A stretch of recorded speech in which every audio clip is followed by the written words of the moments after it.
Here where I'm at, it's 6 p.m. We had nobody waiting for my live yet.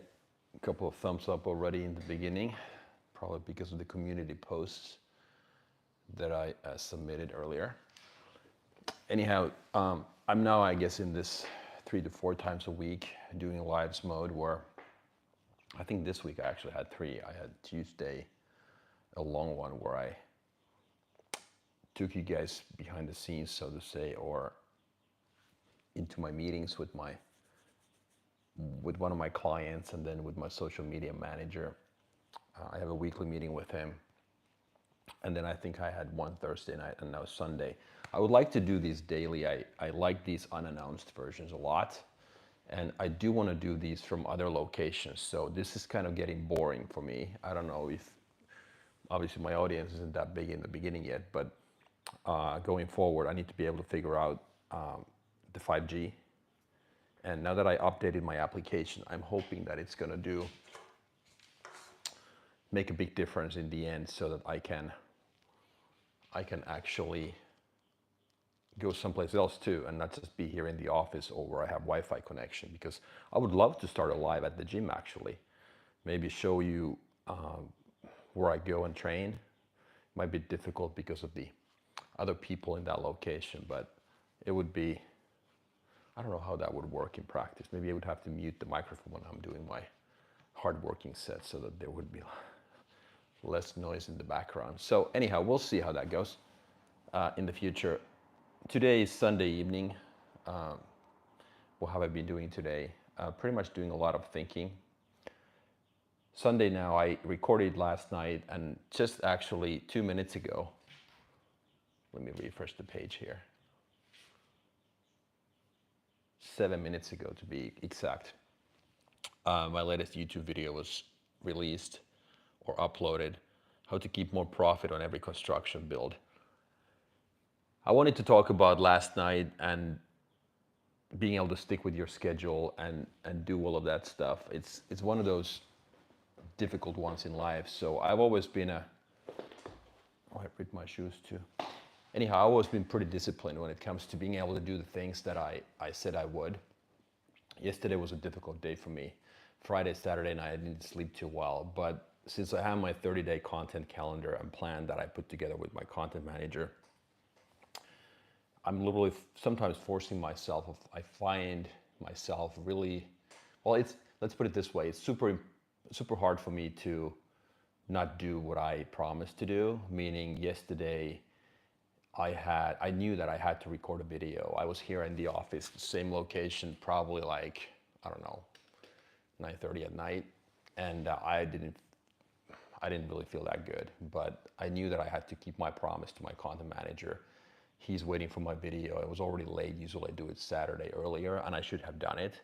But I think this is a good conversation, at least for me to have with myself, about how to be guys like me, let's put it this way, who are perfectionists. I'm the first to admit that that's one of my challenges.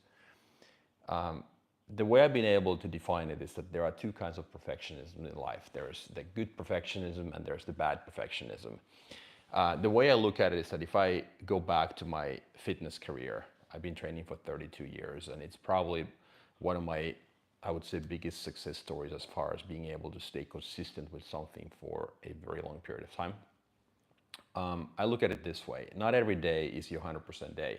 Like yesterday was not a 100% day for me, but I think it was really important for me to keep that promise and stick with that schedule and not deviate from that, because sometimes it makes the most sense to recognize that, okay, my capacity is 70 or 80% today.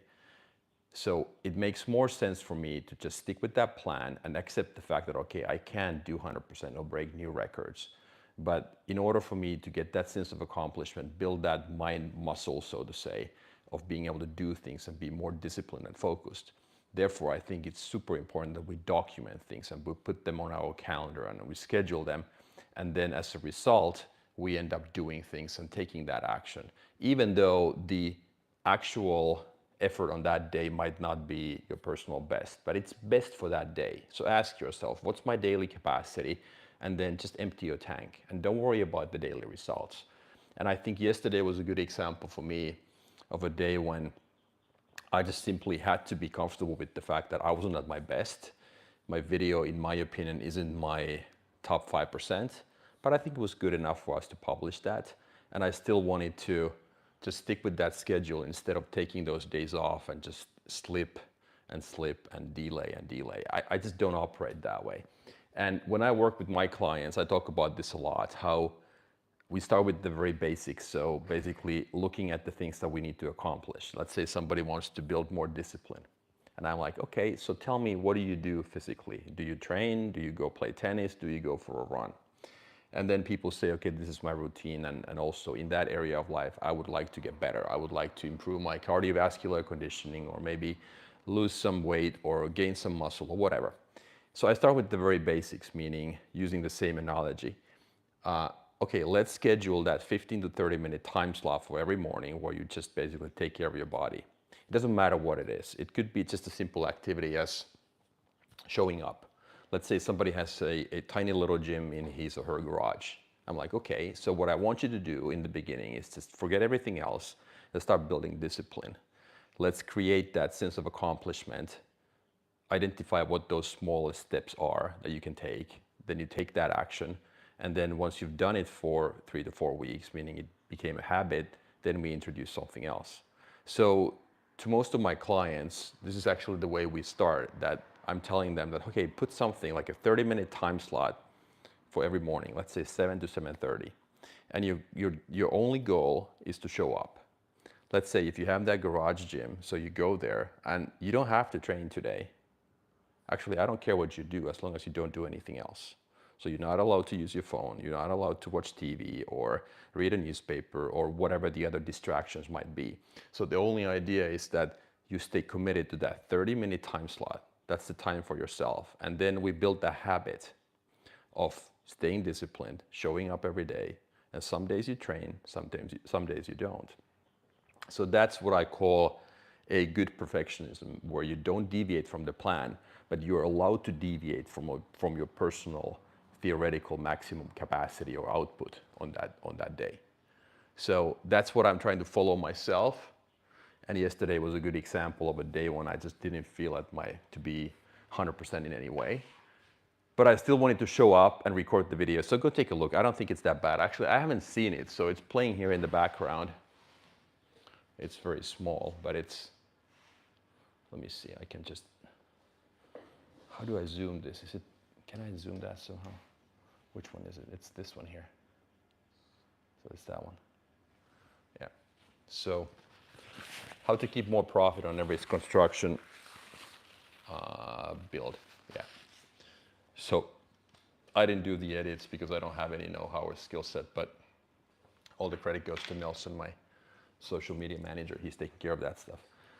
So anyhow, so that's what I wanted to say here in the beginning. We have 2 people online, again, like every other time. So please feel free to open a conversation, just whatever you feel like saying. It doesn't need to be business related in any way, just life overall. Life overall. After this, when I'm done, I'm going to pick up my daughter. She was in Stockholm at a concert with her friend. And I heard it was a lot of fun. So I'm excited to see her after a couple of days, even though she's going to go to her mother's. But I still wanted to pick her up and talk to her a little bit when she's back. It's good that people travel. I think it's one of the biggest investments and most important things to do in life, because you want to invest in yourself always. And traveling is on top of my list. I've traveled extensively with my kids, even though they're older now. My son is 19 and my daughter is 16. And I'm lucky because they still come with me whenever we go. Of course, it's a little bit of convincing behind the scenes, but they still want to go, and I'm not forcing them. Don't worry about it.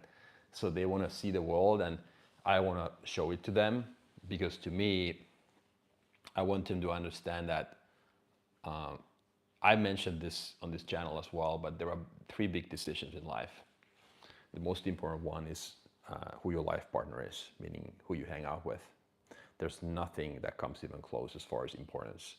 So it's your biggest investment, it's your most important decision. And it's funny how people make that decision intuitively.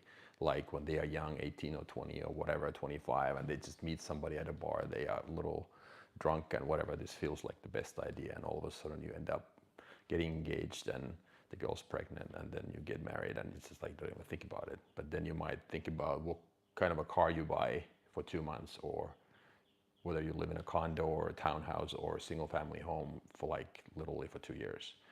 But the number one decision is that life partner.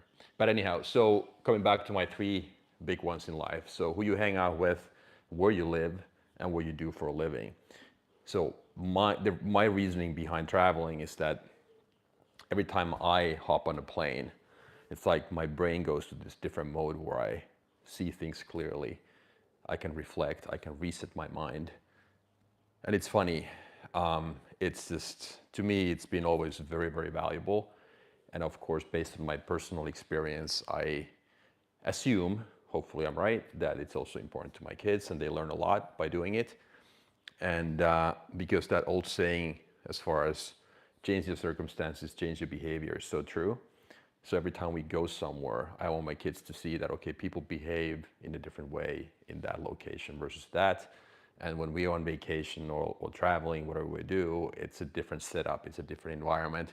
And I want them to understand that this world is a small place. So I want to kind of lower the burden for them, the hurdle, if you will, for them to just go. I don't want them to feel stuck anywhere. And I think that's why it makes a lot of sense to invest money in traveling. And then the third big one is what you do for a living. So don't follow anybody else's agenda. Ask yourself, what am I interested in? Where are my passion areas in life? And then just ruthlessly just follow those dreams. Those 3 ones are just huge. And when I talk to my kids, I try to tell them to spend most of their time figuring these 3 out, and then the rest is going to be easy after that. Because these 3 require you to have a very good connection with your intuition, with your gut, so to say. And the better you know yourself, the more self-aware you are, the better you are at making those 3 big decisions in life. So that's how I look at it. Anyhow, so that's why whenever my daughter or my son wants to, whenever they want to travel, I'm always willing to help if I can. And now my daughter is actually going to go to London end of August. It's a school thing for a week, which is good. She's never been to London, even though she's traveled extensively, but that's one of those places where she hasn't been, so I'm actually excited for her. So she's in high school, so anytime I'm willing to just not buy or travel myself in order for them to be able to do stuff like that. So, but I'm no saint. I'm just not trying to collect any points here, sympathy points. Not in any way. But we all make our own priority calls and decisions, and those just happen to be mine. Just doesn't mean they are the right ones, but I feel that they are the best ones for me and for my kids. But of course, they can do whatever they want when they are older and they spend their own money and stuff like that. So, but yeah, decision making overall, I kind of alluded to that. The big 3 require you to have a good connection with your intuition, and then everything else are logic based, in my opinion. As long as you have enough data, if you run a business, you identify the right metrics in the beginning. What's my CTR? How many people view my videos? What's the duration? Where are my subscribers coming from? What works, what doesn't? If you have the metrics in place, you can make the decisions based on the metrics and the data, and you don't actually need to ask anybody else. So that's kind of the way I look at it. Plus, then you can always ask the market, your customers. When it comes to non-business related decisions, I think it gets a little more difficult because you don't really have metrics in place. Almost every single decision seems to be like one of those big ones, even though they might not be.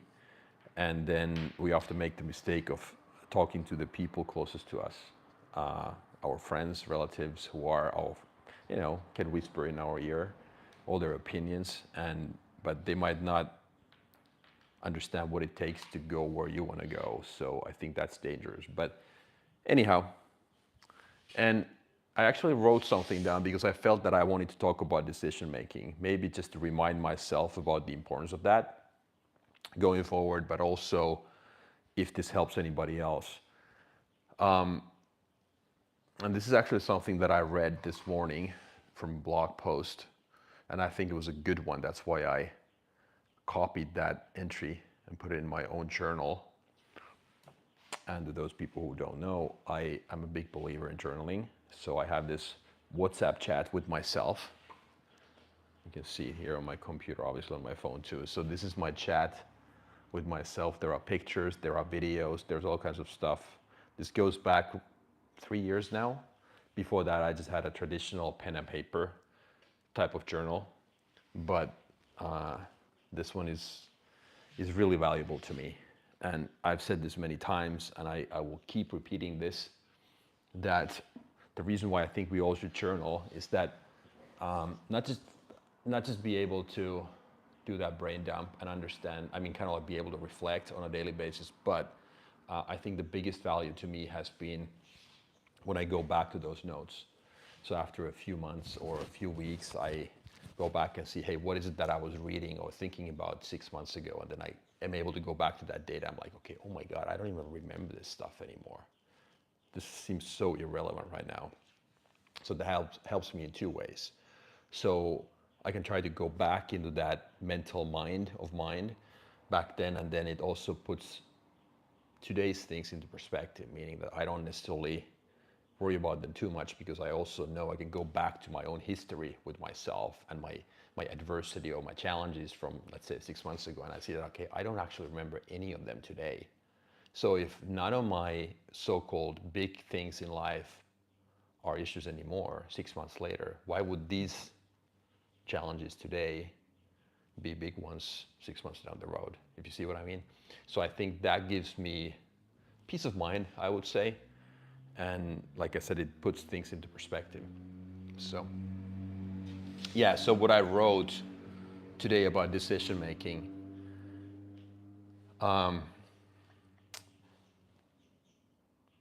people think good decision making is about being right all the time. It's not. It's about lowering the cost of being wrong and changing your mind.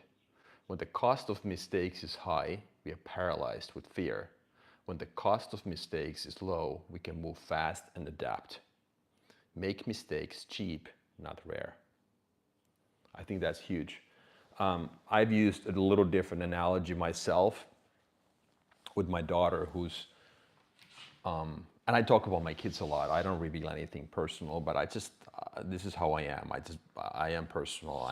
I have no problem to be quote unquote naked and accept my shortcomings and talk about the stuff that I've struggled with in the past, because I think it helps somebody else. Plus, this is therapy for me as well, to talk about my own shortcomings. But anyhow, so back to decision making. So with my daughter, we have these conversations all the time, that every time she's at a crossroad, let's say there's two different options, okay, whether I do this or this, so option A or option B, I try to encourage her to think of them as parallel paths. So it's not like there's a wrong answer and a right answer.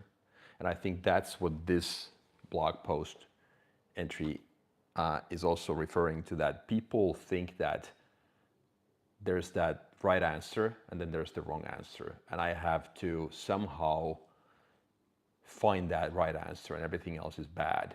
And just terrible things are going to happen. And that's the same as the cost of decision making is high. When you're able to understand that no matter what I choose, I'm always going to win, you actually automatically lower the cost of decision making. So the mistakes don't seem like the end of the world to you. And when I have my conversation with my daughter especially, I try to tell her that, look, no matter what you choose, you can't go wrong, because you either get the so-called desired outcome, or then you get that epic story and the lesson. And in the long term, those epic stories usually end up being much more valuable than the quote unquote short-term wins. Hi. Any questions? Just let me know. In the meantime, I'm just ranting about stuff that's on my mind. So yeah, I think it's huge.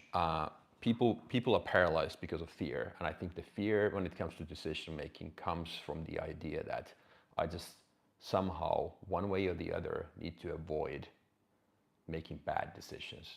that cost me dearly. And when in your mind you're able to lower the cost of those mistakes, understand that it doesn't matter what happens. I'm going to be fine either way. I think it's such a big relief. At least in my case, it has helped me tremendously going forward, because this is the same as not being so outcome driven in life. Okay, I talked about intuition. Also, what I wrote today, this is a Steve Jobs quote on courage. Have the courage to follow your heart and intuition. They somehow already know what you truly want to become. Everything else is secondary. And I mentioned this several times that Steve Jobs, according to many sources, was exceptionally good at understanding what's signal and what's noise. And this is exactly what he's talking about. So somehow your heart and your intuition already knows what's best for you. Everything else is secondary. Everything else is just noise. And the reason why we can't follow signal or identify what signal looks like and what our intuition is going to tell us is because we are just paralyzed with fear. We think that the cost of making decisions is so high that we just have to keep thinking about it, looking at different options, and just at all costs avoid that bad decision. And I think that's why we are stuck. It's always that noise, that other people's opinions and the things that ultimately don't matter one bit as far as what we should be doing. Okay, go ahead. Let's make this an interactive session. I know my office environment isn't the most appealing one visually. It kind of bothers me a little bit, but like I said in the beginning, I would do this elsewhere all the time if I didn't have those 5G problems. I don't know why the fuck I have. But I haven't now tried with the new YouTube application that I uploaded on the new version. I'm hoping that would have solved some of my connectivity issues. And yeah, my 5G speeds are fine. That's not it. So it has to be something else. I've been Googling this. I've been using ChatGPT extensively, and every single tip that they gave me, I followed, and that's not really the problem. So I don't know. It starts kind of buffering every time I start the 5G. So I would love to go different places. Like I said, I could go to the gym and start this thing. Of course, I have to be careful there that people just, I don't have anybody else appear in my quote unquote show, because I think it's a thing that you can't show anybody's face, right? Of course, you have to ask for permission. So I can't just start, recording people doing their workouts, which I wouldn't do, obviously, but I would just, of course, video myself. I'm gonna go to a new gym tomorrow morning. Sorry, by the way, I'm jumping from one topic to another. Sitting quiet is hard for me, as you can tell. So many things that are hard. It's crazy. Do you guys know Steven or Steve? I guess it's the same thing. Stephen Bartlett, he's the Diary of a CEO host, a British guy. Very successful, very popular on YouTube. I was watching one of his latest episodes where three businessmen, or actually business people were there, one female, two male. And he talked about streaming and how these people who are live streaming their life every day, basically 8 to 9 hours, are just like crazy successful and popular nowadays. There's this one guy in the UK who's just basically doing nothing but watching TV with his followers. It's like the theory was that, well, people are lonely, they want company, and they want to join in on your daily activities, which I guess makes a lot of sense. And I think there's a lot of truth behind that, because these are unedited. There's like, what bothers me a little bit every time I post a YouTube video, it's like, it's so heavily, it's not scripted, believe it or not. I just have my framework of things I want to talk about, and then I just like start talking about it. But the only things that are scripted in my videos are the hook and the CTA in the end. So basically the 10-15 minutes in the beginning, and then also the 10 or 15 seconds in the end. Everything else, just I kind of try to freestyle it, but still there's the edits, and it's kind of like pretty short and compact and like kind of like packaged, if you will. But the thing I like about these lives is that it's just raw and unfiltered. Sir, what is your age? I'm 23. Any advice? My life is fucked up. No discipline. Okay, Sardar, sorry if I mispronounced your name. Hey, I am 48 years old. I am going to turn 49 in a month, actually. It's August 10th now, so September 10th is my birthday. Minor point. So your life is fucked up. You say that you don't have any discipline. That's my understanding. Okay, so I actually made my most successful YouTube video, by the way. I suggest you watch it. You will find it on my channel. It's the one that has the most views. But I talk about focus. And so hear me out. So there are two things you need to understand. There's discipline and there's focus. And focus always comes before discipline. There are very few people on this planet who can be disciplined on everything. I tried to be one of those people, trust me. And I felt like I was spinning my wheels and I was nowhere near maximizing my own potential because I was trying to be good at everything that I did, okay? So the number one thing you need to do is to understand that, go back to yourself, be self-aware and understand what is it that you want. This sounds so overly simple, but it's the hardest thing you're gonna be doing. So step number one in life is always to know what to want, okay? And then you end up, and you do that, you're actually in the business of blocking everything, pretty much 90% of what people tell you, what the society is trying to tell you and teach you. You go to school or go to university. Being smart is about being able to apply that knowledge that people tell you. So the first job is pretty much to block 90%. Then you filter the stuff and you're like, okay, 10% maybe applies to me. Then I'm like, regardless of what everybody else does, I don't care how many watches they have or how much money they have or whether they go here or there. I need to go back to myself and I need to understand first, what is it that I want? Once you're crystal clear on what that is, meaning you know what to want, then you can be disciplined. But focus is your first step, okay? Because most people skip the first step, which is knowing what to want, and they go straight to, how do I get it? And then they're like, how do I get as much stuff as possible? You know, bigger house, bigger car, more friends, more money, nicer clothes, whatever. More muscles or whatever you want to do, become a better volleyball player. Doesn't matter, but you get the point, right? So, and they skip the most important step, which is knowing what to want. What is it that you truly want and need? And forget what everybody else says. And that's where you kind of like isolate yourself completely. And then after that, getting that stuff is actually easy. And then you can be disciplined. You were probably not here in the beginning. I don't know if you heard what I said as far as what I do with my clients in the beginning. Because most of them are overwhelmed and they're like, I can't get the productivity up. I'm like, I'm a big mess. You know, I have so many things up in the air all the time. So how can I become, they look at me and they see a disciplined person. I'm like, yeah, I've always been pretty disciplined. So I think it's in my DNA, but I was also forced to, or I got to practice that a lot, okay?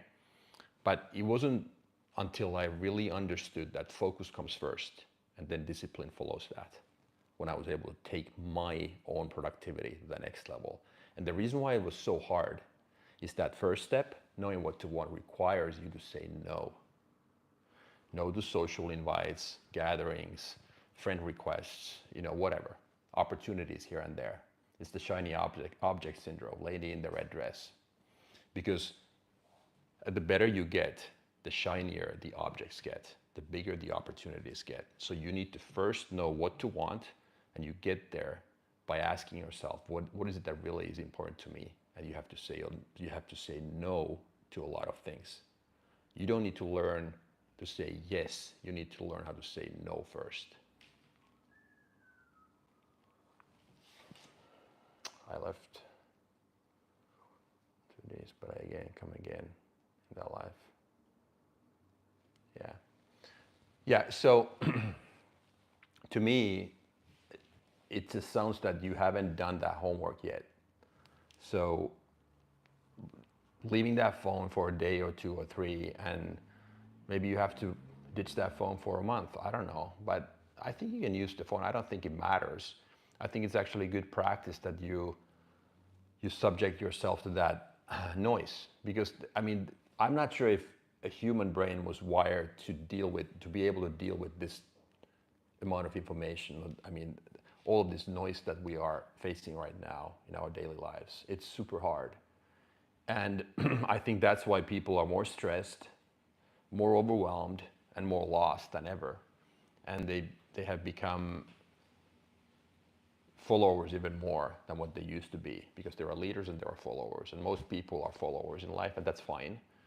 But the more noise there is, the more advice there is, the more opinions there are, the harder it is for a so-called regular Joe or Jane to know what truly is relevant to him or her. So I think that's really the first conversation. And so what I can tell you what helps for me. So I actually try to go back. This sounds weird since you're 23. I mean, you probably won't be able to connect with this thinking, but I've always basically tried to have a conversation with an older version of me. You know, saying that, okay, what would I tell myself if I was 80? Putting myself, you know, let's say I'm in my deathbed moment. I'm like, I'm out of time, and what is it that I need to do now so that I don't have any regrets in the end? And that has always worked really well for me. I wasn't able to think of it that way when I was your age, but even back then I was really good at connecting the dots between now and future version of me, saying that, okay, is this something I need to do now so that I don't have any regrets in the end? And it was hard when I was 19 or 20 or whatever, when I moved to the US for the first time when I was 19 years old. All my friends were just partying and doing other stuff. And I just did complete opposites. You know, I was training, I stayed at home and I tried to get better, invest money, and I moved to a different country. But I think that's what it takes for you to become first focused and then disciplined, so that you identify what truly matters to you and try to ask yourself, if this thing here, I don't know what that is, let's say making money or getting better personally or whatever you want to do, start a business, is something that you are going to regret in the end if you don't do it now. And then it's just, that's how you do it. That's how you just move towards that goal. So that's how I would look at it. And this is the conversation I have with people who are 20 years more senior than you or older than you. I mean, business owners as well. I try to ask them, okay, we only have hard options, hard decisions on the table. Okay, ask yourself every morning, what do I need to do today in order to move the ball forward? And that's usually just max 2 things. Everything else is noise, because noise is your biggest enemy. And you need to learn how to say no to block the noise. I suffer from that too, honestly. Every morning I have to reset my brain. And I think what helps is that you think of it as a 1-day cycle. So live in a 1-day cycle, literally. So don't plan too much ahead. Just fully accept that today's job for you is to go from 0 to 1 and then empty your tank, basically. So get those most important things done. And then tomorrow morning, fully expect you to start from scratch again. So you probably have to do the same things all over. If you want to get better physically, what you did yesterday doesn't matter. You just have to haul your ass to the gym again, start lifting weights, or go for a run, or start playing tennis, or whatever the thing was. Because yesterday doesn't matter. You have to prove yourself again today. Start from scratch. And that's why it requires so much effort and so much discipline that if you have 10 of those things, you're going to fail. And it might feel that you are not disciplined, but I would argue that you are not focused. If you are truly focused on 1 or 2 things, I think it's actually quite easy to be disciplined. This is what many people, in my opinion, don't understand. So you have a focus problem. And then once you fix that, you know whether you have a discipline problem or not. But don't think that you lack discipline if you are not focused, because you don't know yet. You might have that problem too, but then that's a different set of tools.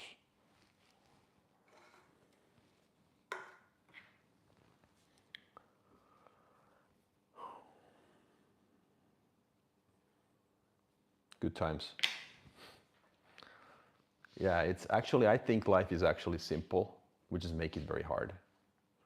And I'm not saying my life is simple or easy or whatever, but I think life should be fun, but not easy. I had a conversation with somebody a couple of days ago, and according to this person, life should be fun and easy. I'm like, fun, yes, but easy, no. Why?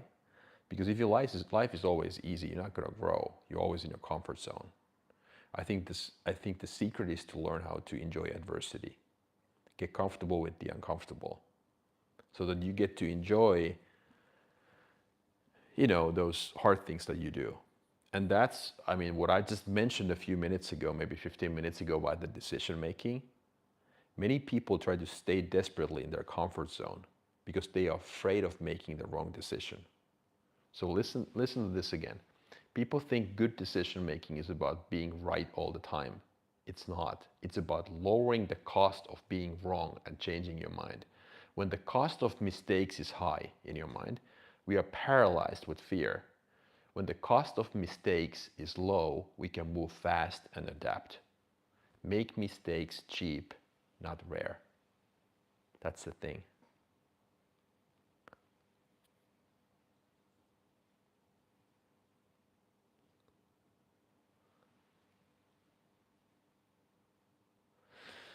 Yeah, it's physical activity, whether you go to the gym or whatever you do physically, is just mentally and physically, I think, the best therapy there is, because this is one of those actions over feelings things. So don't wait for the right feeling to come. Just do the right things and the right feelings will follow. Another one of those big things in life where if we understood that and kept that in mind, so every time if you have your whatever your morning routine is, I'm not saying that you spend an hour and a half on doing cold plunges and meditation and watching the right motivational videos. If you do, I think you have a problem, but that's just me. But whatever you do morning, like you get up, you either use the bathroom, you drink coffee or whatever. So like that in my opinion, that should be one of the principles that you write somewhere, that actions before feelings always, not the other way around. So do the right things and the right feelings will follow. People, when you talk to them, when I'm like, okay, so I've been training for 32 years and I haven't really missed a workout unless I've been sick or traveling or whatever, like obviously kid commitments with kids or stuff like that. So of course, but if I didn't have anything that was sickness or kids related, I can honestly say I haven't missed a workout. So then people are like, well, isn't that really boring? It's like, that must be a super, disciplined life. And it's like, there's no room for anything else and whatnot. But I think it's like one of those things that if your motivation is high enough and you understand it's something that you need to do so that you don't regret anything when you're older, when you're out of time. So like in my case, I literally half jokingly say that I plan on living forever. I just literally, I mean, that's my goal. I won't be able to achieve that ever. But if I have the goalpost so far ahead or out there in the future that like, you know what I mean? So I think the point is this. So one way to motivate yourself eternally is to move the goalposts. So if you're just always relying on your feelings in the morning, like, okay, do I feel it today? Like I would go and train. I don't think you end up going to the gym that often. Then you're like one of those people who I think is going to regret that decision in the end, if health and longevity is your priority. Of course, if it's not, then do whatever the fuck you want. Go smoke cigarettes and drink alcohol every day. I don't care. I mean, it doesn't matter then. But if you plan on maximizing your longevity, if you want to live forever, then I think you should do the type of things, or those types of things today that you don't regret then in the end. Seriously, I'm 6'2". What is your height and any diet like more muscles? When I wake up, 2 glasses of water. After that, I 1 apple, 4 bananas. After that, all the dry fruit. And after 30 minutes, I take 4 eggs with 6 bread. Okay. When do you train? So if you go to the gym, so you wake up, let's say you wake up 5 o'clock in the morning. I don't know, whatever, 7 o'clock in the morning, you really eat 1 apple and 4 bananas, the dry fruit, and after 30 minutes, I take 4 eggs with six slices of bread. Well, so I'm 6'3", so I'm a little taller than you. That's 190 or 191 in centimeters. And I weigh right now like 225, 100 kilos, give or take. I used to be a lot heavier. I used to be like, I would say 15 to 20 pounds heavier, but I wasn't as lean. And I like this much better because from longevity perspective, when you monitor your cholesterol and your blood pressure, especially when you get older, and I think that extra weight that you carry is going to be hard long term for your heart. So I always look at that. So I don't really want to increase my weight or get heavier. I would just, if I had to name one goal, I would like to just improve the way my body looks. So maybe a little less fat and more muscle, kind of like within the same weight bracket, if you will, or not weighing too much more. I learn exercise evening. I do exercise. Sorry. Okay, so you train in the evening. Okay, so before your workout. Okay, so just in the morning. Okay, so that's a lot of carbs from. So the GI, the glycemic index of those carbs. I mean, bananas and dry fruit especially. I would just like, if you wanna fill up your glycogen levels in the morning and fill up your muscles, I would actually take that from slower acting carbs. I wouldn't take fruit that much. And just, if you want, you can just eat a banana before the workout, but I would just definitely eat something like, I don't know, oatmeal and eggs in the morning, and just like then the other meal. So here's, I mean, I think what you wrote here, I think that's just a lot of fruit. That's fine. I mean, if you want to have some of that after the workout, but first thing in the morning, and if you don't train until later that day, here's how I would, I mean, if I had to start from scratch, here's how I would eat. I would, first of all, I would train in the morning. The way I do it is that I'm going to reveal, there's no secrets. So I actually don't eat anything. I don't have any solid foods before I go to the gym. So let's say tomorrow morning, I'm going to go train at 8 o'clock, okay? I'll probably wake up at 6:37. The only thing I have in the morning is like my amino acid drink with some greens, morning greens. There's like maybe 10 grams of protein in that, and like just my greens for the day, some vitamins and minerals and whatnot. And then I take some caffeine.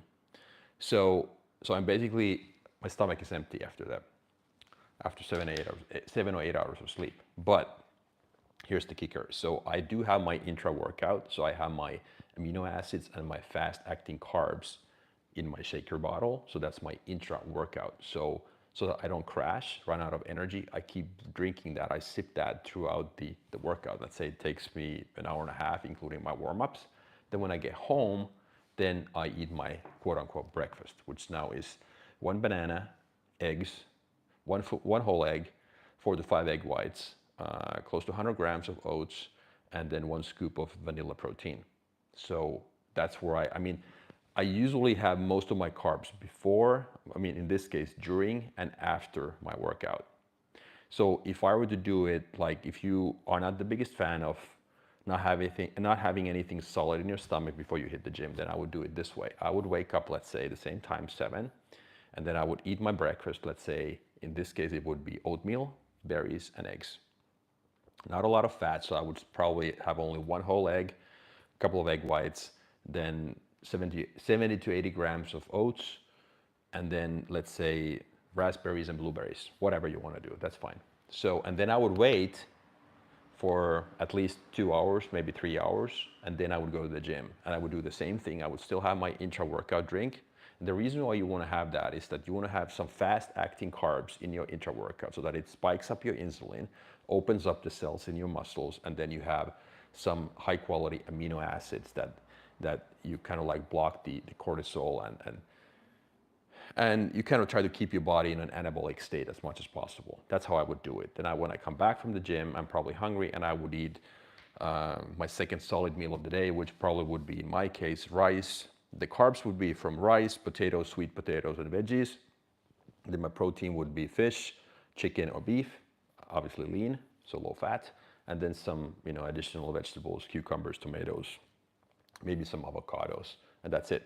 And then all my remaining meals for the day would be the same as that second meal, meaning rice, potatoes, sweet potatoes, eggs, fish, chicken, beef, whatnot, and then rinse and repeat. That's it. That's how I would do it. So the only fruit I would have in this case was basically with the breakfast, or in my case, the banana with the so-called pancake, the oat egg thing. But occasionally throwing apples here and there, it's just fine. But I just find my body to do a little better when I just stick with berries and vegetables more than just like a lot of fruit. But everybody's different. So that's how I would do it. But don't make the mistake of eating something, like a large meal, and then going to the gym an hour after that, because then all the blood is in your stomach. So your body's trying to digest that food, and you don't want that, because you want the blood to be in your muscles, when you get that good pump and whatever. So that's how I would do it. So muscles full, but stomach empty. And then if you feel that you're going to be hungry and you're going to run out of energy, that's what you have that intra-workout drink for. Now we talk about exercise. This is the whole idea of these lives. We go off topic, and whatever comes up. As long as it's something I've done and I feel comfortable talking about, then doesn't matter. But yeah, so that's how I would do it. So in your case, don't go overboard, especially with dry fruit. It's full of sugar. That stuff is just like eating candy. No. Before I started that routine, just woke up without eating anything. I exercise, but I feel low energy, and it's like exercise is not working for me. Yeah, but you didn't have that intra-workout, like I said. You can't do a heavy ass leg workout by just not eating anything. But that's what you need that intra-workout drink for. I wouldn't be able to do it either. But you're missing. Okay, you probably understood what I said, but I'm just saying that in case you didn't hear that. So the whole idea is that if you go to the gym with an empty stomach, so first you need so the reason why I have my amino acid drink first in the morning, that I kind of like stop that evening cycle, that midnight cycle of my body being kind of like in that catabolic state, okay? I know this is just like the, 2% or 5% thing. It won't make a big difference in the end. But anyhow, I think it's important to make sure that you get some fast-acting protein in your body, so amino acids, okay? So that's what I do in first thing in the morning. And then, like I said, when I go to the gym, I kind of feel hungry. But when I start sipping that thing, I start drinking that intra-workout drink, I get my energy levels up right away. So without that, it would not be possible. So I think that's the thing. So you got to keep that in mind. So either you eat something solid, like a real breakfast, then I just prefer oatmeal. I just like it. It's good for you. There's plenty of fiber. Actually, there's lots of protein in oats too. And it's good slow acting carbs. And it tastes great, in my opinion. You put some strawberries or blueberries or raspberries there, and it's like eating dessert in my mind. But so yeah, if you do that, if you go with the solid food route in the beginning, in the morning, then have a big enough gap time-wise between that so-called breakfast and your workout, because you don't want any food in your stomach anymore when you go and do that heavy-ass squat set or deadlifting or whatever you do. So you want muscles full but stomach empty when you start your workout, and then you feel like if you just gonna run out of energy, then what you have that intra-workout drink for is just to make sure that you have that quick fix, right? And then you don't actually need a recovery drink at all, because you get the amino acids and the carbs while you work out already. So it's actually better than waiting until you're done.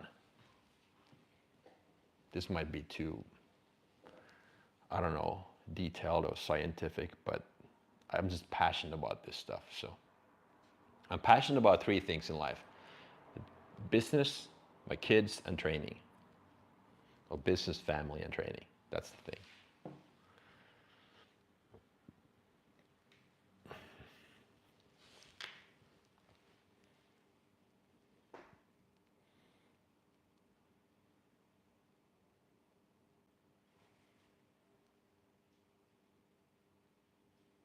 Okay, explain this to me.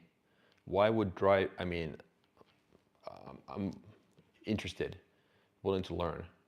Dry fruit, why is that good for your brain?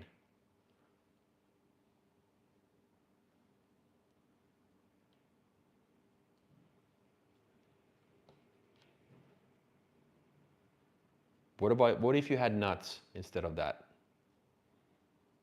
Like I said, I'm not the biggest fan of that additional sugar or carbs in your system. I think you're gonna have your blood sugar go like this. It spikes, and I think that's bad for your concentration levels, and it's sugar is very addictive.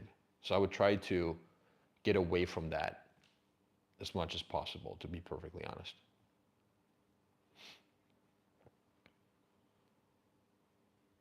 You might think that it's good for your stress because it gives you that instant feeling good type of a feeling.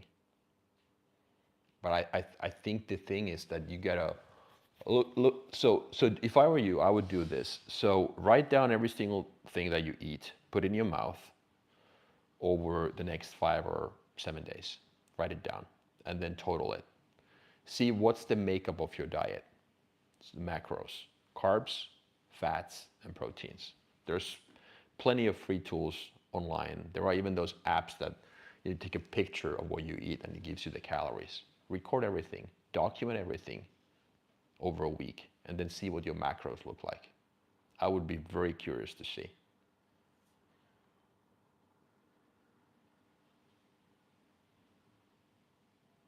Okay, so you're not talking about dry fruit. Okay, so you talk about, okay, so nuts, almonds, walnuts, dates. Okay, that's not dry fruit. Okay, got it. Okay. What about brain fog when on low sugar? Okay. Or low carbs, right? So yeah, it's a good question. Um, I think you go either or. I think, so here's how I look at it. I've never been the biggest fan of really low, like a keto type diet, like really super low carbs, because I think carbs were meant to be the fuel in your body. But I'm the biggest believer in having those carbs from the right sources. I think the brain fog thing, when you're low on sugar, I don't think you can really be low. I mean, okay, so here's how I look at it. So over the last couple of years, I've noticed that my stomach and my digestive system, so I'm backing up a little bit, I'm going to answer your question from my perspective. So over the last couple of years, I've noticed that my digestive system works really well when I actually eat less frequently. I'm not the biggest fan of fasting. I could not do once a day. Even twice a day is not good for me. But I think eating 3 solid meals, max 4, is my sweet spot. And if I had to pick now, I would say probably 3 solid meals. Okay? And the way I would, when you structure your meals such that you get the good fats, and your fats come from avocados, nuts, fish, olive oil and stuff like that, and not bacon and not butter. I mean, yeah, you can use butter for frying and stuff like that, but that's not the good fats that you want.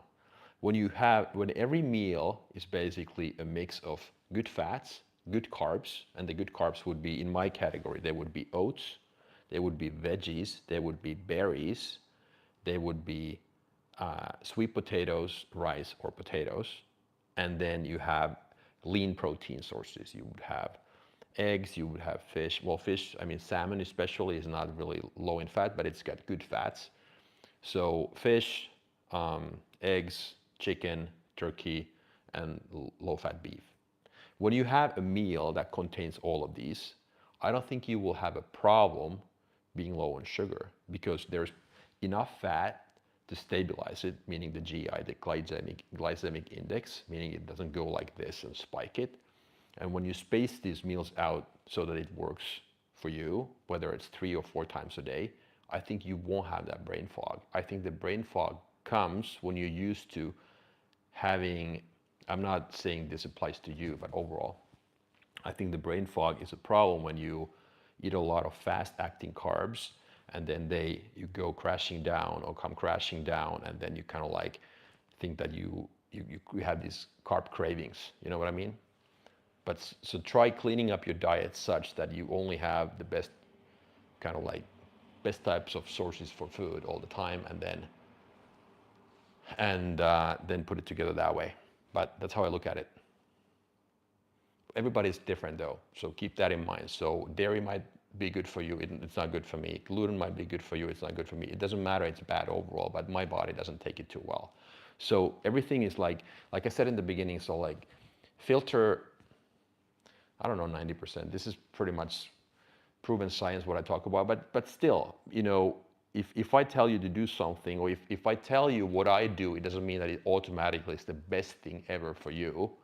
But I would maybe suggest you try it out and see if it works. If it doesn't, fine, keep doing what you do or try something else. But I think this is life in a nutshell. So you collect data from other people and then you apply it. That's what wisdom and intelligence, in my opinion, is, that you understand that you just don't collect data. You collect data and then you apply that in your personal life. Pistachios, okay, etc. Yeah, I understand. Yeah, so we talk about a lot of different things. So I understand. So if you eat cashews and you eat nuts, I mean good nuts, I mean that those are good sources of fats too.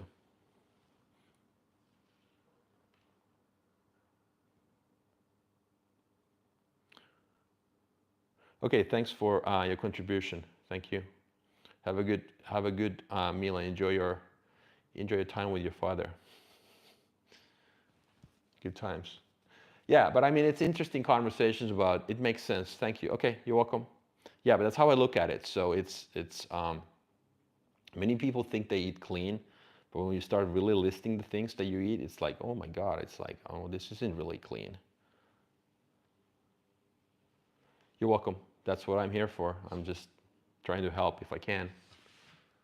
Trying to help if I can, and that's what these lives are good for. I mean, this is like most of the time, 99% of the time, we don't actually even talk about business fitness.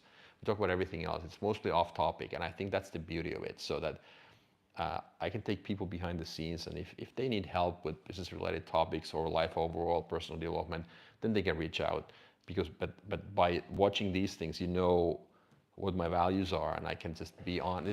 Nothing is filtered here. There's no thumbnails, there's no edits, there's nothing. It's just like raw. And I just wanna, like I said, I just need to figure out a way how to take these to another level as far as how visually they look better, and if they look more interesting, I would be, I don't know, in different environments. It's like, that's all. Okay, thank you, appreciate it. Appreciate it. Any other questions, comments? You don't, by the way, have to agree with me. I mean, that's fine too. I'm the first to understand that I have, these are just, like I said, these are just my opinions. And don't just copy anybody's strategies 100% would be my advice. And the biggest thing, I mean, like, this is also the thing. So many people make the mistake of, let's say you have somebody, you have like a mentor, or you have a person you look up to. I mean, for me, I have several guys I follow on social media, mostly on YouTube. They are business influencers, they are business people, and I looked up to them. But also, I also need to be careful as far as understanding which of these lessons really apply to me now, because don't copy. I'll give you an example about money, okay? Because money is easy to understand. Most super wealthy people would probably tell you to diversify, okay? This is the classic thing, okay? So don't put all your eggs in one basket. But the mistake you're making if you copy somebody's strategy right now is that the way this person, if you're trying to make your first million or you want to become wealthy, so that's not the playbook that these people followed when they went from 0 to a million or from 0 to 10 million. I would guarantee you that these people actually, they put all their eggs in one basket. They bet everything on that one horse. And then once they made all that money, then they started diversifying. So you got to separate where they are right now and how they got there. That's the thing. So if you like, and I'm not saying that you would look up to me or you would say like, okay, well, fitness wise or business wise, I want to see what this guy did. So there's the difference between what I'm doing now versus what I did when I got here. So let's say fitness or training. You could ask me, okay, what did I do 20 years ago? What did I do when I started? Did I train the same way? How has my nutrition or how has my training changed over the last 32 years? And I think that would be much more revealing. And also, many people make the mistake of saying, okay, let's say, your conditioning is a good example. Every guy wants to, at least when we are younger, we want to get more muscles and be stronger and whatnot. So let's say everybody knows Arnold, right? So Arnold had a strong chest. He was pretty much known for his huge puffy chest, like big and strong, and arms too. Biceps and chest were probably his strongest body parts, okay? Not so much his legs. So everybody wants to talk to Arnold about his chest and bicep development, but that's not the right question, in my opinion, because those were easy body parts for him. So again, the same thing for me, if I look at myself. People say that, okay, well, you're very disciplined. I want to copy, I want to understand how you got that. But I'm the first to admit that actually discipline is at least 50% in my DNA. Yeah, I've done a lot of work to get better at that, but a much more interesting question to me would be to first know, okay, what was my biggest so-called weakness or character trait that actually caused most of the trouble and problems in my life?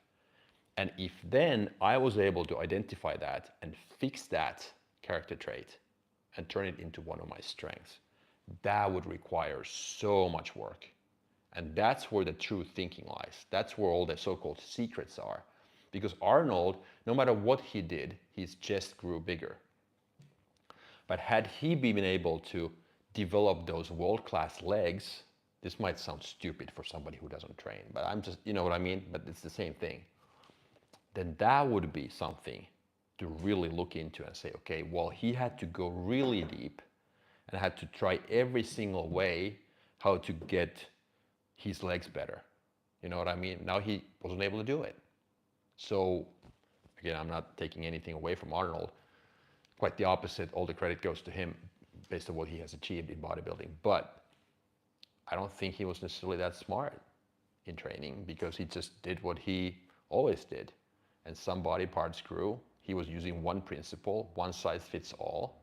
But I don't think he was very good at specializing and prioritizing. Okay? Same thing with me. I think being goal-oriented and being disciplined has always been in my DNA. Those things have been easy. I've been practicing those. But for me, I used to be a so-called yes man, not to outsiders, but to opportunities. So I was disciplined, but I wasn't focused. So an interesting question to me would be, okay, since you were not focused in the beginning, what did you do to become focused now if you think you are? If you're self-aware, you claim you're self-aware. So rate yourself on a scale from 1 to 10. Which score are you going to give to yourself as far as focus goes? In the past, I was probably 2 or 3. Now I would say probably I'm 6 or 7. Maybe I'm 7 now. So what made it possible for you to go from 3 to 7? A pretty significant leap of 4 points. That would be an interesting question because people have no idea how much effort it took. I had to hit quote unquote rock bottom, I would say first on the relationship side, and not rock bottom in business, but I had to make a lot of mistakes in order to understand that I had to get better. And then I had to really learn how to say no. And the topics we've been discussing here are the ones that I had to really go through and kind of dig deeper to really get there. See what I mean? See what I mean? So don't be, I guess my point to everybody is that if you watch this after the fact or now, that don't be fooled by someone's natural strengths. Try to understand what was it that they had to work on the most to get better.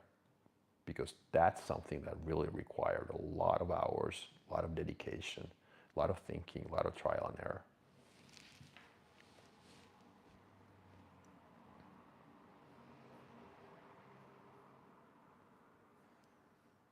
What else? I'm going to go back to my notes just because I didn't have a chance this weekend to read my journal from last year. I think in these live sessions I've usually been going back to my, I think I was in end of June last year. Did you? I read this piece of this statistic somewhere that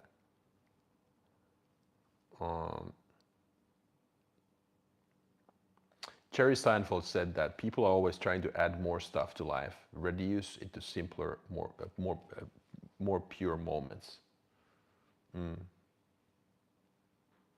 That's true. Life is simple but not easy. The problem is we want life to be easy, which makes it complicated. That's right. Okay, this one. I started this podcast with a friend of mine a year ago, and the channel, we just hit 1,000 subscribers. I mean, in a year.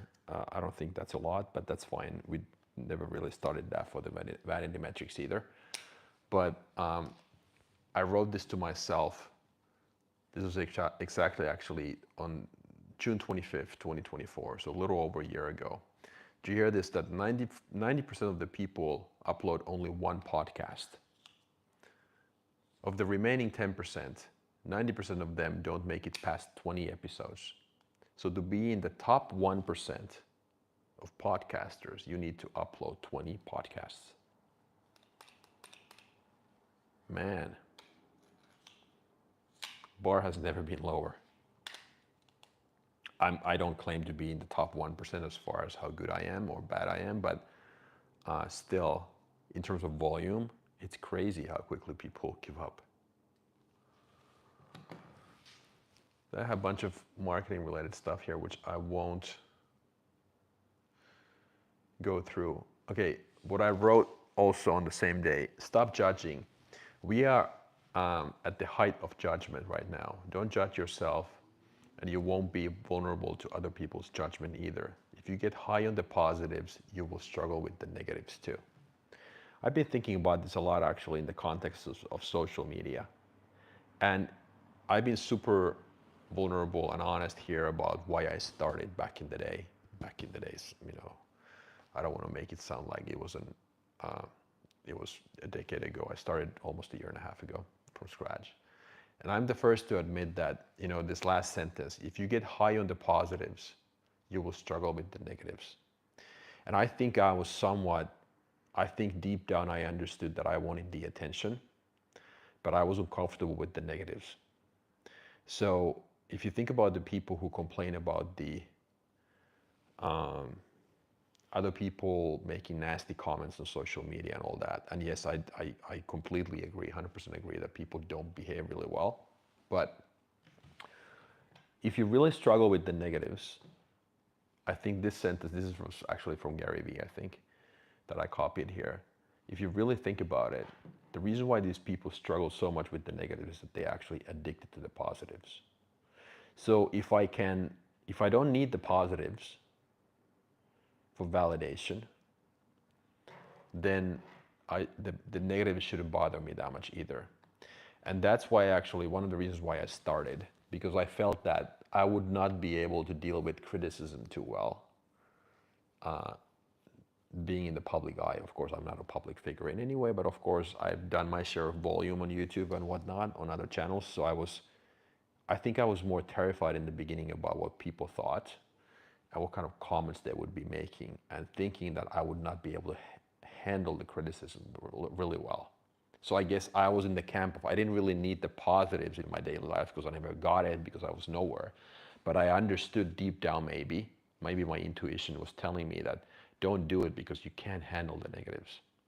And then coming back to our friend's comment here, when Sardar was asking about discipline and stuff, so I was talking about how you should be able to, or you shouldn't, I take that back, how I felt that I had to really Because when I identify that, okay, if I don't do this now, meaning get better at this, I'm gonna regret it when I'm 90 or out of time. So then I'm like, okay, fuck. My problem is that I wasn't able to deal with the negative comments, so better get comfortable with the uncomfortable. So start facing the camera so that you can deal with the adversity and the shit and all the bad comments that come alongside with that fact that you are now a more public person, or you have YouTube videos for everybody to see and comment on. So think about it. I don't know if this resonates in any way, but if you get high on the positives, you will struggle with the negatives. And the solution is to break the tie.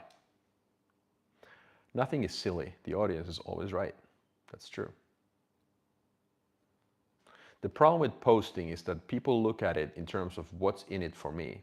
How do I get likes and followers? What's in it for the audience? What do they get out of it?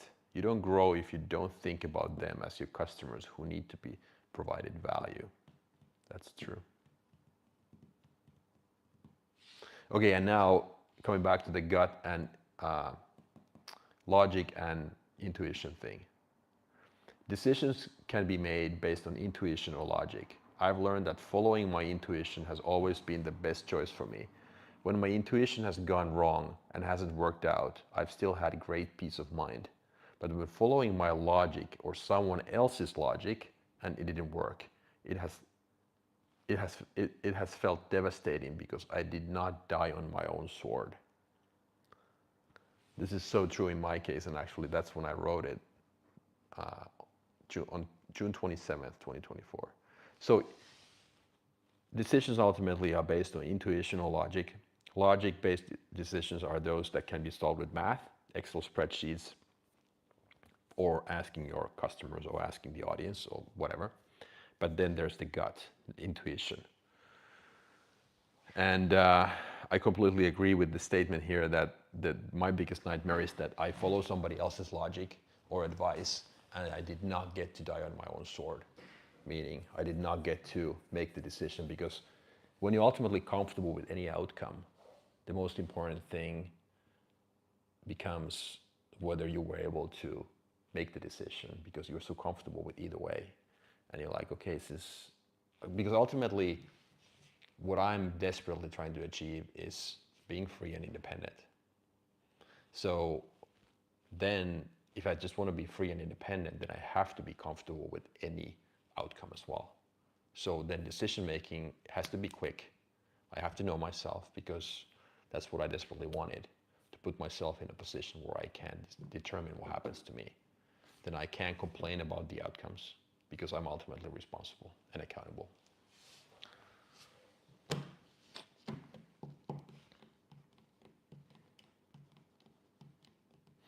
Just an example of the type of stuff that I wrote to myself, or still write to myself. A piece of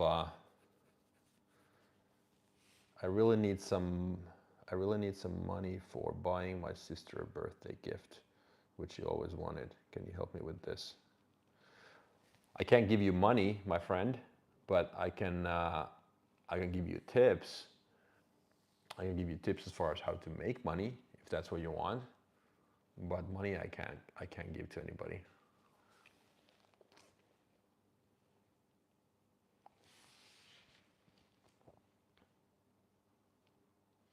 Okay, so what do you do for a living? Are you a student or?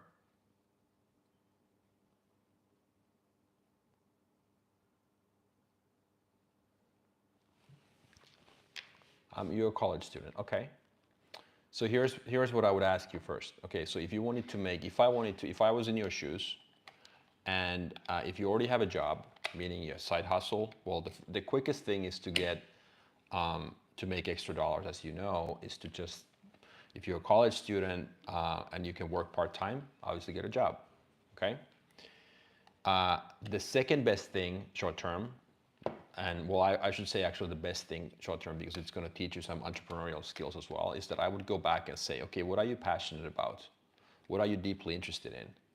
What do you find yourself doing when you have an extra half an hour? Do you watch, Star Wars videos, or, whatever? Maybe you are into collecting stamps, or maybe you are into, I don't know, something, into dogs. So then the next question is that, okay, or the next piece of data to you is that the top 10% of the people in this world control most of the assets and wealth. Okay? So if you want to make money, understand what is it that the rich people need. So identify their problems. Let's say you are into dogs, and you understand that close to you there's a neighborhood where a lot of wealthy people live, and they are mostly into dogs, and I'm into dogs as well. And meaning marrying your skill set, your interest area with something that they need, and then to start contacting people saying that, okay, hey, here's my solution to you. So basically understanding what wealthy people need, and then going back to yourself, what is that I know that I can leverage? Is there something I have done without even noticing it over the last 20 plus years? I'm deeply interested in this. I have plenty of knowledge. How can I, with this data set, with this piece of info, these learnings that I have been able to collect over the last 15 to 20 years, how can I help these people who have the means to pay?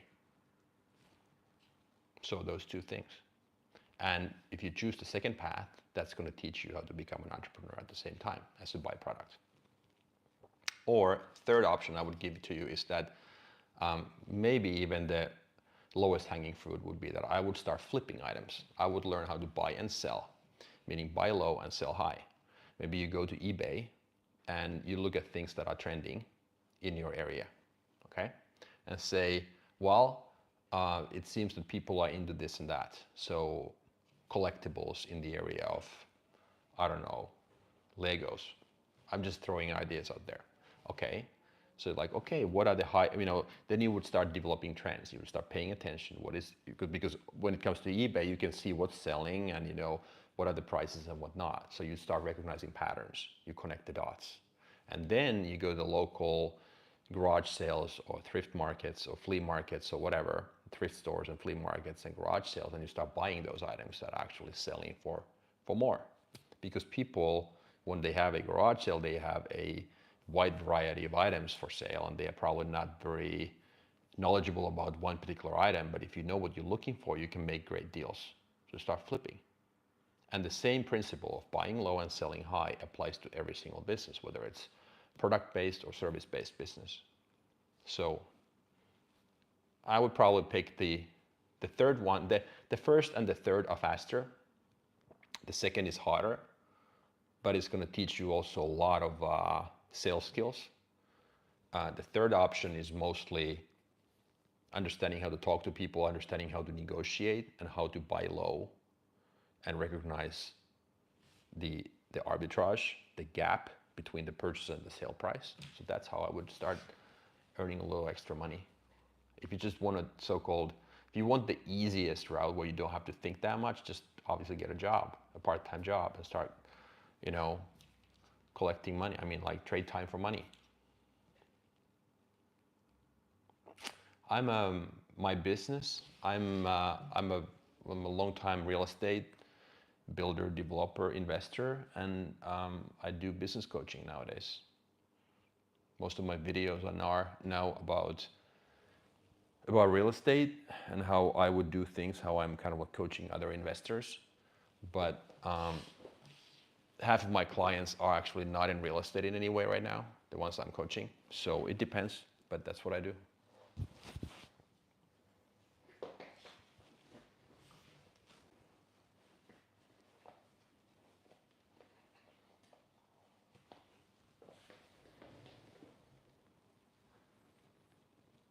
Yeah, so that's depending on what your goals are in the future.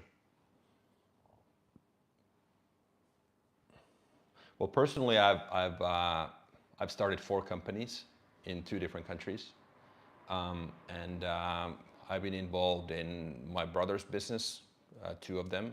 One was sold to a venture capital firm, and then I'm helping, I don't know, 5 to 6 businesses right now. I'm just trying to put my shoe on. That's what I'm doing here, if you're wondering. Yeah, so I've been involved in, and then I've been mentoring a few that never ended up being my clients, but just as a kind of like pro bono, so for free. So the list is, I don't know, somewhere in the 15 to 20 range maybe as far as individual entities go.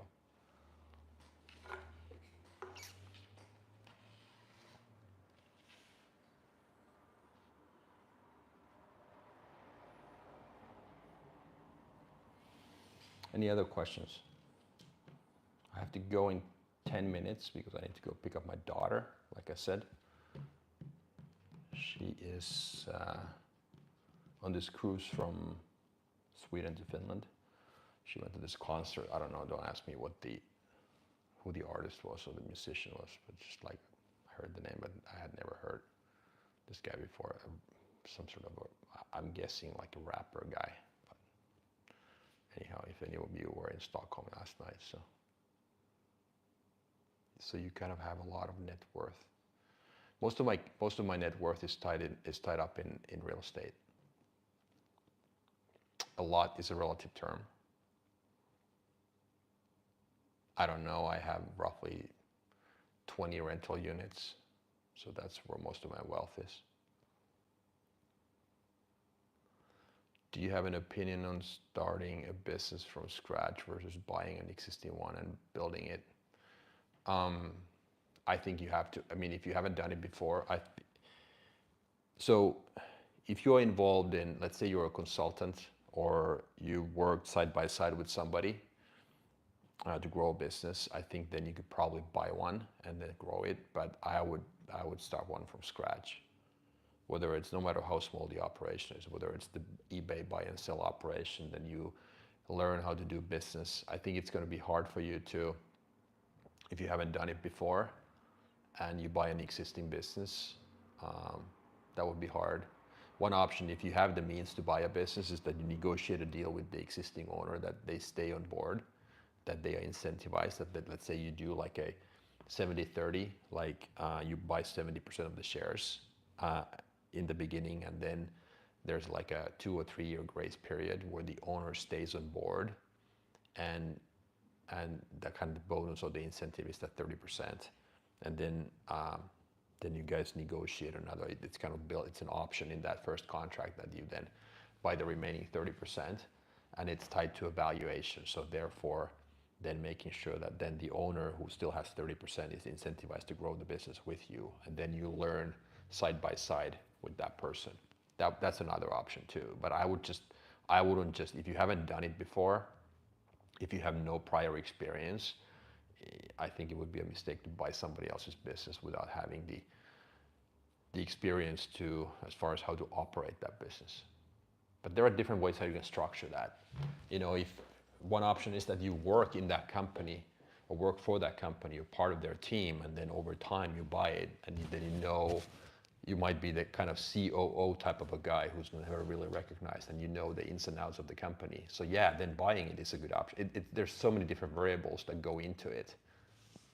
So if you have that kind of operational background, because you need to know how to run the business, and you only learn that by being involved in that. So if you just you work for a big, large corporate, I mean, like you're in a big corporation of 100,000 people, and you basically have some money saved up, buying a local gas station is completely different. So I would encourage you to kind of like have some experience in running that first. Maybe starting something from scratch, or doing it as a side hustle, or maybe buying it while you're still employed, and then have somebody else run it for you if the numbers support that. But it's hard if this business is small, because most companies don't have those types of margins where you would be able to collect the dividends yourself and hire somebody to be the CEO. So it really, I mean, if you want my opinion, just give me more background as far as how you would like to do it, and what your preferences are, and what your experience first and foremost is, and then I might be able to give you a better answer.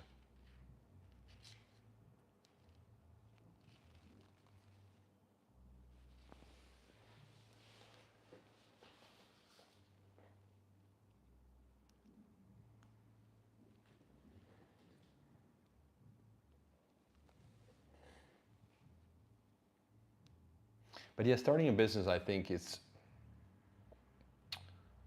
running a business, it's definitely, depending on what you do, of course, and depending on what your goals are, but it's one of the hardest things I've ever done. Being a parent is harder, but running a business, being an entrepreneur, full-time entrepreneur, is the second hard.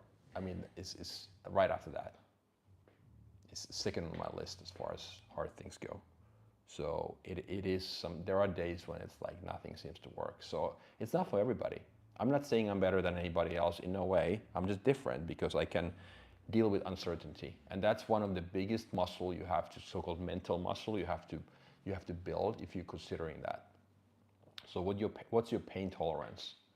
How well are you able to deal with uncertainty? It's really, so like somebody said, I wrote it down too, it's here in my notes somewhere, that entrepreneurship is half delusional, half optimistic. And entrepreneurship is basically getting punched in the mouth daily, and then forgetting that, waking up tomorrow morning and feeling excited all over and ready to do it again. That's it. So you have to get over those micro level losses that happen daily quickly and just forget it and just see the big picture and be happy. Sometimes it's just winning is just staying in the game.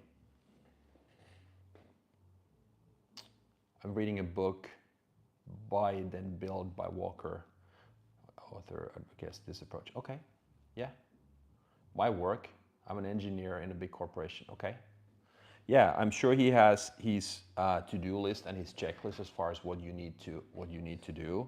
But I think he's probably leaning towards the, okay, so here's the thing. I think so when you're starting a business, so basically there are two types of risks that you need to understand. There's the idea risk and the execution risk. So one of the reasons, I don't know if he's using the same terminology because I don't know the title, I don't know the author, but I'm assuming that probably using a little different words, he's talking about the same stuff. When you buy an existing business, so you don't have to worry about the idea risk, okay? So the only remaining risk is execution. Because regardless of the business that you start, there's always that execution risk. But business is a skill set. And I'm assuming that the reason why he says that is that he's understanding that if you're a first-time entrepreneur, don't go and try to compete against Facebook or Microsoft, okay? If your business idea is to start the next Instagram app, and literally make billions, that's a combination of idea risk and execution risk, okay? Because you don't know if it's gonna fly. There could be regulation, there could be all kinds of stuff that you haven't been able to foresee, right? That the idea is not tested. But if you go and start a gas station, the idea exists. People make money with gas stations, or you start a dry cleaning business, okay? Laundromat. That exists. That idea is already proven. So probably the reason why he's advocating that is that you're buying an existing business where the idea is already battle tested. So now you already have to worry about execution. And maybe in that book, I'm speculating, I don't know, you know better because you have read it, he's probably also putting together a contingency plan. So that, okay, how do I make sure that I understand the ins and outs of that business? How do I maybe incentivize the owner to stay on board, to show me and introduce me to the clients and whatnot, so that he's basically trying to lower the hurdle. So increase the odds. You know what I mean? How do I put myself in a position to succeed and not to fail? That's the whole point. And I think that's why he's probably advocating buying an existing business, because the idea is battle tested. But you still need that operational experience.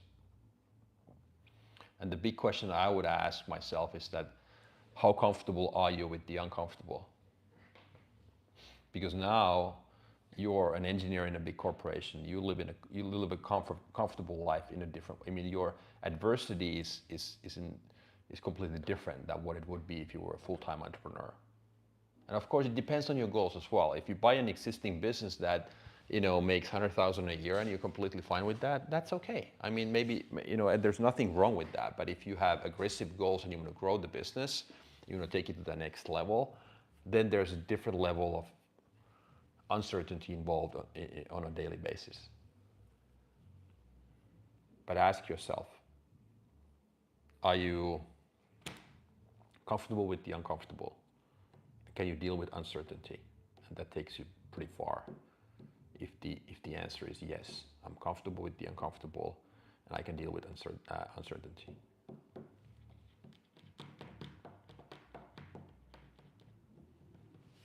That's how I would put it.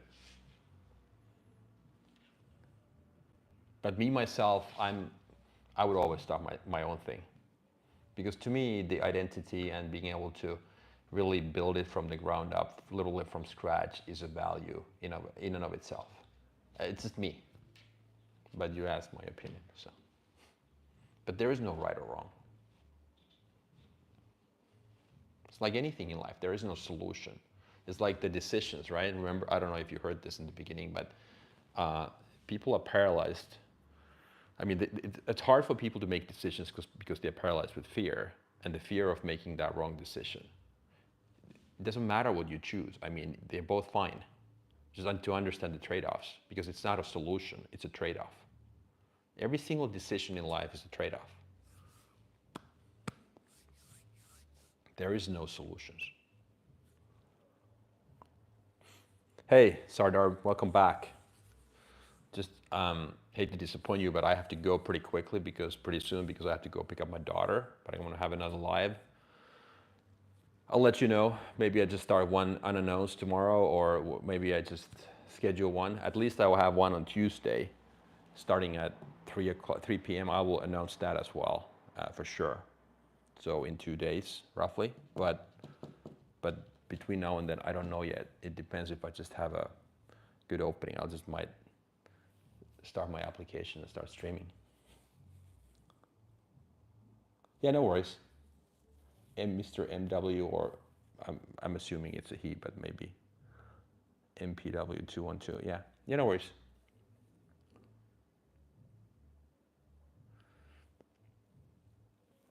But yeah, so I think I need to wrap it up.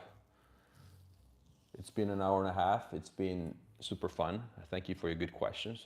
Actually, this is what I enjoy. So we talk about anything in life, and today was about nutrition and training, and then starting a business. So this is perfect. Just basically off topic after off topic, and then some business stuff in between.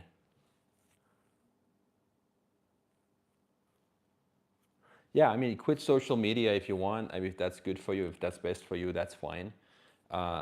Like I told you in the beginning, the number one thing, if you think you need more discipline, so then just learn how to be focused first, and then discipline after that. That would be the.